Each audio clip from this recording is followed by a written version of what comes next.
Hi everyone, कैसे हैं आप सब। उम्मीद है अच्छे होंगे। मैं भी अच्छा हूँ हमेशा की तरह। और ये वीडियो बनाने का सिर्फ पर्पज़ इतना सा है कि आज सुबह मैं जब गया था जॉगिंग करने, जैसा कि अमूमन रोज़ जा रहा हूँ मैं आजकल, जैसे मैंने पिछली वीडियो में बताया था कि मैं रोज़ जा रहा हूँ। तो चलते चलते मेरे दिमाग में एक थॉट आ गया एक्चुअली। तो मैंने सोचा था उसी टाइम पे वीडियो बनाने का, पर उस टाइम थोड़ी धूप हो गई थी। आज थोड़ी जल्दी धूप हो गई थी तो उसमें वीडियो अच्छी बन नहीं पाई। तो इतनी टाइम मैं शाम को बैठा हूँ छत पे, तो मुझे याद आया, तो मैंने सोचा एक वीडियो बना के डाल देते हैं, हो सकता है किसी के काम आ जाए वो। थॉट ये था कि जब मैं कॉलेज टाइम पे था तो मुझे एक चाचा मिले थे जिन्होंने मुझे कुछ बोला था, जो आज मुझे अचानक से याद आया, तो वो मैं आपको शेयर करता हूँ कि क्या था। एक्चुअली एक बार की बात है ना, मैं कॉलेज में थर्ड ईयर में था उस टाइम पे, और मेरा जो रूम था वो कॉलेज से लगभग 2 किलोमीटर दूर था। तो मैं रोज़ कॉलेज जाता था, वापस आता था। एक बार जब मैं वापस आ रहा था तो मुझे एक चाचा मिले, घर के बाहर बैठे हुए थे। उन्होंने मुझे बोला कि बेटा इधर आओ ज़रा। तो मैं एक्चुअली उनको देखता तो था कि रोज़ वो बैठे हुए होते थे, पर कभी उनसे मेरी बात नहीं हुई थी। तो उन्होंने बोला इधर आओ, तो मैं गया यार कि क्या हो सकता है। मैंने कहा हाँ बताइए चाचा। तो उन्होंने बोला कि बेटा जब भी मैं तुमको आते हुए देखता हूँ रोज़, तो मुझे पता नहीं क्यों ऐसा लगता है कि जैसे महेश बाबू जो साउथ का एक्टर है वो आ रहा है। अब यार महेश बाबू इतना बड़ा सुपरस्टार है, उसको उससे मुझे कंपेयर कर दिया, तो यार मैं तो एकदम गदगद कि यार महेश बाबू, मज़ा आ गया। मतलब अब तो मैं और सुनने के लिए तैयार हो गया, भाई और कुछ बोलो, और कोई तारीफ। तो उन्होंने बोला आओ बैठो इधर। तो मुझे लगा बैठते हैं यार, हो सकता है तारीफ वारीफ करें। कौन नहीं चाहता कि उसकी तारीफ हो, सब चाहते हैं कि सबकी हमारी तारीफ हो, कोई कर रहा हो। तो मैं बैठ गया। तो उन्होंने मुझसे एक चीज़ बोली, ऐसे ही बातें घुमा फिरा के, फिर अपनी बात पे आ गए कि उन्होंने लाइफ में क्या देखा है और क्या वो मुझसे शेयर करना चाह रहे थे, ये सब चीज़ें। तो मैंने कहा ठीक है सुन लेते हैं, क्या ही दिक्कत है। तो उन्होंने मुझसे एक चीज़ बोली कि बेटा लाइफ में मैंने बहुत सारी गलतियां करी हैं, और तुम भी उसी एज में हो, इसलिए मैंने सोचा कि आज मैं तुमको बता देता हूँ। तो मुझे पहले तो थोड़ा सा स्ट्रेंज लगा कि यार कभी इनसे बात नहीं हुई है, मुझसे ये सब चीज़ें क्यों बोल रहे हैं। बट फिर मैंने सोचा कि कोई बात नहीं, जो है देखते हैं क्या है। तो उन्होंने मुझसे बोला कि यार जब मैं तुम्हारी एज में था, मैं भी बहुत कूल बंदा था और बहुत चिल रहता था। हमेशा अपने बाप के पैसे से मांग 500 रुपये दो पापा, जा रहे हैं ये करने, पार्टी करने जा रहे हैं पापा, 2000 रुपये दो, दोस्तों के साथ बर्थडे ट्रीट कर रहे हैं, उनको बर्थडे पार्टी करने जा रहे हैं, बर्थडे पे ट्रीट देनी है। और पापा का मन नहीं भी होता था तो भी मैं उनसे ज़बरदस्ती मांग लेता था, और उन्हें देना पड़ता था क्योंकि मैं अपने घर पे इकलौता था। तो मैंने कहा अच्छा भाई ठीक है। तो फिर उन्होंने बोला कि क्या है ना कि 24, 25, 26 ये सब उम्र ऐसे गुजरती गई मेरी। फिर बाद में जाके एक समय के बाद शादी हो गई, और फिर मुझे एक बच्चा भी हो गया। अच्छी बात है भाई, मुझे क्यों बता रहे हो यार, बच्चा हो गया। तो मन में मेरे ये सब आ रहा था, पर मैं सुन रहा था हाँ ठीक है चलो कोई बात नहीं। तो उन्होंने मुझसे बोला कि यार उसके बाद चीज़ें थोड़ी सी कॉम्प्लिकेटेड होने लगी। जैसे कि जब उनकी शादी हो गई तो उन्हें ये लगा कि अब वो अकेले बाप से पैसा नहीं मांग सकते कि मुझे 2000 रुपये दो, मुझे पार्टी करनी जानी है। उनको ये भी मांगना होता था कि यार 2000 रुपये दो, क्योंकि शायद बीवी की तबीयत ख़राब है, या बच्चे को ये खिलौना लाना है। और बाप उन्होंने बताया कि मेरे पापा जो थे वो एक ठीक ठाक कर्मचारी थे, कोई सरकारी कर्मचारी थे, पैसा वैसा ठीक ठाक आता था। तो मैं थोड़ा बहुत 10-15 हज़ार की जॉब करता था, बाकी लगता था बाप तो कमा ही रहे, वो करता था। क्योंकि 10-15 हज़ार की जॉब में मेरा खर्चा अमूमन चल जाता था। तो मैं सोच रहा था क्यों फर्जी का कुछ करें, आराम से चल तो रहा है, क्यों फर्जी मेहनत करी जाए, शरीर को थकाया जाए। तो मैंने कहा ठीक है। फिर तो कहें कि बेटा ये सब चलता रहा धीरे धीरे। एक समय के बाद ये हुआ कि पिताजी गुजर गए। तो मैंने कहा फिर?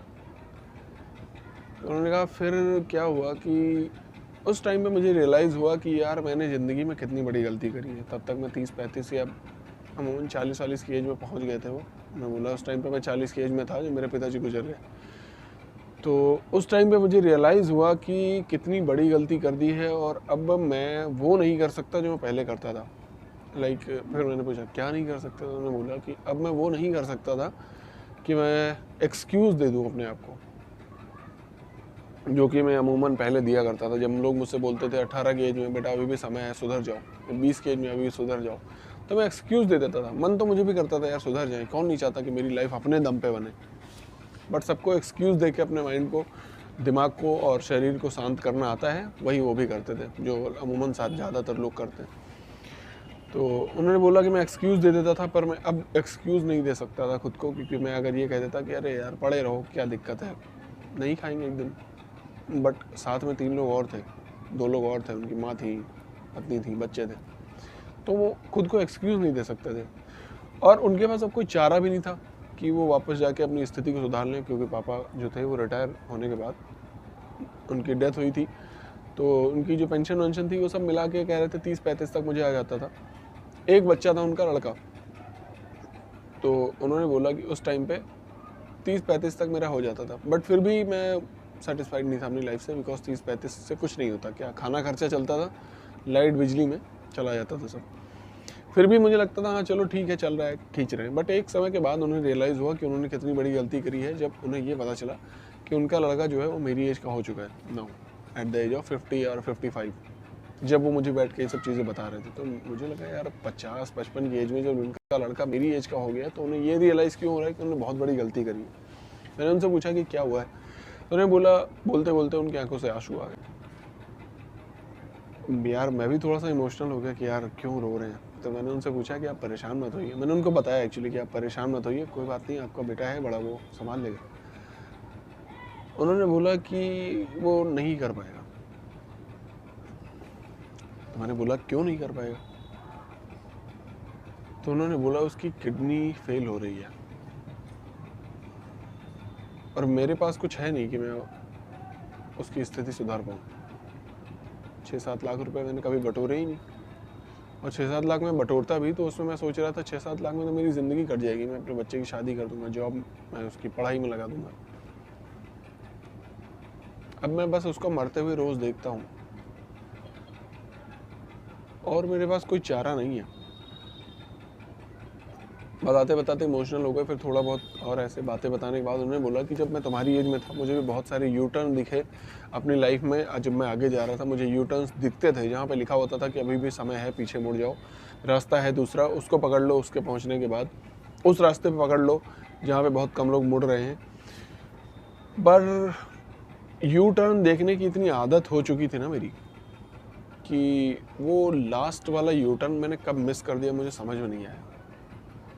यू टर्न से उनका मतलब ये था कि लाइफ में वो मोमेंट, उन मोमेंट्स का आना जहाँ पे आपको ये रियलाइज़ होता है कि अभी भी समय है, बट आप फिर भी उन्हें नेग्लेक्ट कर देते हैं बिकॉज आपको लगता है कि ऐसे तो हमको 15 की एज में ही बोला था कि अभी भी समय है, पढ़ लो बेटा। फिर भी हमारे पास मौका था। 18 की एज में फिर हमसे बोला गया कि अभी भी समय है। 20 की एज में फिर किसी ने बोला कि अभी भी समय है बेटा, फिर भी हमने नहीं माना। हम 22-23 तक पहुँच गए, अब भी लोग बोल रहे हैं अभी भी समय है। ये आगे भी लोग बोलते ही रहेंगे। बट कब वो अभी भी समय है वाला यू टर्न आपकी लाइफ से ख़त्म हो जाएगा ये आपको रियलाइज़ नहीं होगा। उनने मुझसे बोला कि देख बेटा, मैंने जो गलती कर दी वो तो कर दी, बट तू एक बात याद रखना कि ज़िंदगी में जब भी तुझे कोई यू टर्न दिखे, ठीक है, तो उस पर मुड़ जाना।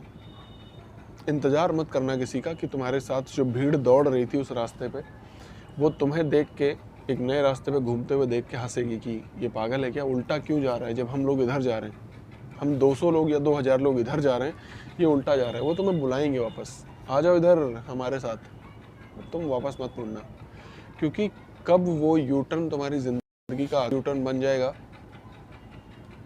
जिसके बाद तुम्हें वापस मुड़ने का मौका नहीं मिलेगा, तुम्हें मालूम नहीं चलेगा। और तुम उसी भीड़ में अगर आगे बढ़ते गए कि अरे यार ये भी यू टर्न है, इतने सारे यू टर्न देख चुके हैं, ये भी यू टर्न है, आगे फिर आएगा, मुड़ लेंगे, तब 2 साल और ऐश कर लो।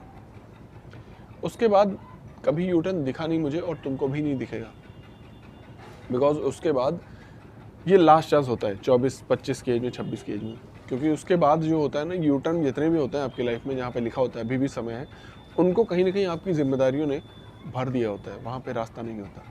तो बस वहाँ से आप मुड़ने का मतलब सोच ही नहीं सकते। वहाँ से आपको खुद लगेगा कि आपका नुकसान हो रहा है मुड़ने में, और फिर आप धीरे धीरे आगे बढ़ते जाओगे कि ठीक है किसी तरीके से मैनेज करेंगे, कुछ है ये है वो।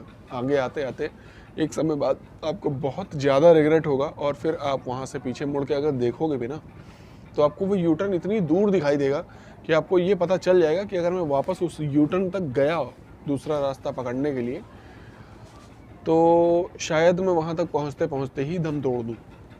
दूसरा रास्ता पकड़ना तो बहुत दूर की बात है। तो यही मैं आपको बताना चाह रहा था, बिकॉज़ उन्होंने मुझसे बोला था और ये मुझे आज अचानक से याद आ गई उनकी बात, बिकॉज़ भूल चुका था मैं, मुझे याद नहीं था कि ऐसा कुछ किसी ने बोला था। बट ऐसे में बैठे-बैठे, चलते-चलते मनन कर रहा था अपने माइंड में, तो मुझे याद आ गई कि यार उन्होंने बोला, तो मैंने आपको सोचा कि शेयर कर देता हूँ। शायद किसी को ये बिलीव हो जाए कि ये स्टोरी रियल है, किसी ने मुझसे बोला था। बिकॉज़ मुझे तो भरोसा है अपने आप पे कि हाँ यार, ये चीज़ें सत्य हैं, और सत्य जो है यानी सच्चाई जो है जीवन की, लाइफ की, उसको मान लेना ज़्यादा बेहतर है। बिकॉज़ उस पे डिबेट करने के से कुछ होगा नहीं। उससे आप नहीं मानते हैं कि यार 30 की एज में अगर मेरी सैलरी 10 की रही, 10,000 की रही या 20,000 की रही, या 35 की एज में मेरी सैलरी अगर 20,000 या 25,000 रही, तो उसका कुछ नहीं होना, फिर रिग्रेट होगा, नुकसान होगा अपना, और बुरा लगेगा अंदर से फील होकर। तो ये आपकी गलतफ़हमी है अगर आप इस चीज़ को नहीं मानते हैं तो इसमें भलाई है कि आप इसको तुरंत एक्सेप्ट कर लें कि हाँ यार, अगर मेरी 35 की एज में सैलरी 25,000 है या 30,000 है, तो वो उसका ना होना या होना कोई मतलब सेंस नहीं देता। वो ना भी हो तो भी आप उसी स्थिति में रहोगे, हो तो भी आप उसी स्थिति में रहोगे, तो अभी भी समय है bro. This is the last moment जहाँ पे आप यू टर्न ले सकते हो। मैं ले रहा हूँ, अगर आप चाहो तो सिर्फ मुझे यू टर्न लेते हुए देखो, या प्लीज़ एक स्टेप आगे बढ़ो बाकी भीड़ से और स्टेप लो, मुड़ जाओ, अभी भी समय है। बिकॉज मैं ये नहीं कह रहा कि आप मुड़ो और जाके बिल्कुल एकदम बवाल मचा दो, रोज़ सुबह शाम जिम करो, ये करो वो करो, नहीं। आप जो कर रहे हो वो करो, बट फ्यूचर को लेके भी थोड़ा सा कॉन्शियस हो जाओ, अपने कैरियर को लेके भी थोड़ा सा कॉन्शियस हो जाओ, उस पर भी 2 घंटे 3 घंटे आप काम करना शुरू कर दो। Because future is going to be the new present for all of us. ये मैं बिलीव करता हूँ, और आप भी जितनी जल्दी बिलीव कर लें उतना ही फ़ायदा है आपका। मिलते हैं आपसे नेक्स्ट वीडियो में, तब तक के लिए बाय बाय।